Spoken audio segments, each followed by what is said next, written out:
What's going on, my dudes?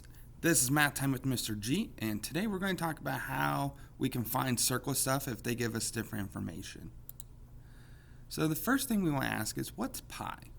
So back in ancient Greece, people could walk across a circle and walk around the circle.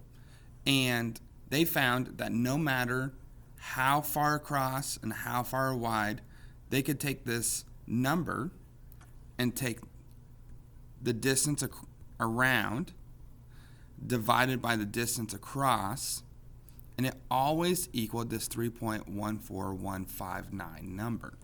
So test it yourself.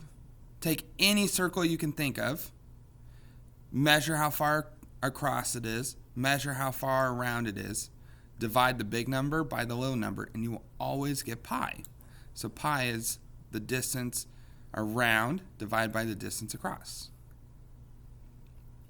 Also with pi, some textbooks will show 22 over 9. This fraction gets really close to pi. We will not be using this because we have modern day calculators, but I just wanted to show this in case you ever see it in a textbook. This fraction is pi.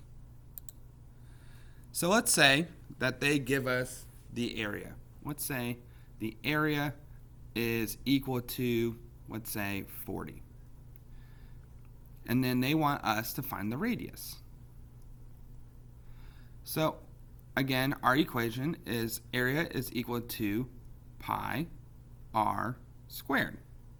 So we know what area is. Area is 40. We know what pi is. This is the number 3.14. The only thing we don't know is the radius. So what we would do is we would take 40, divide by pi, and we would get 12.7 is equal to radius squared. On our calculator, the opposite of a square is a square root button. What we do to one side of the line, we have to do to the other. So 12.73 square rooted is 3.6. So the radius is 3.6. So again, all I did was I took the area, plugged it in for A, divided by pi, and square rooted. So it's 3 steps. Plug in, divide, square root. And again, let's say that they said the circumference was 50. Our circumference equation is diameter times pi. And let's say they wanted to know what the radius is. So I would do 50 for the circumference, diameter, pi. Then I would take 50, divide by 3.14.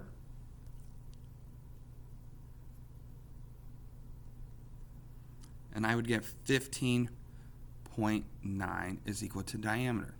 And remember, the equation asks for what's the radius. So I would take this number, divide by 2 to find the radius, which is 7.96. Okay, so something that's in this chapter that is cool to know, but I won't test you on, is let's say that there is a circle with a diameter of 2, and this one has a diameter of, let's say, 6. If you find the circumference of both, which is diameter times pi, you can see how many times spinning this wheel will make it to turn this wheel one time. So picture a hand crank. I'm spinning this gear and it rotates this one.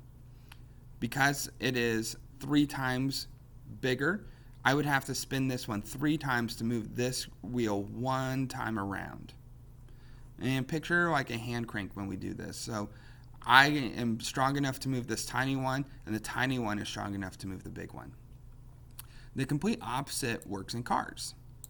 So let's say our engine is big enough to turn this big wheel 6 times, and it turns our car tires, which are much smaller, which have a diameter of 2. This would be multiplied. So 1 rotation here would turn the tiny one 12 times. So just kind of how the world works, kind of fun information. Other than that, be kind to each other, ask lots of questions, and think deeply.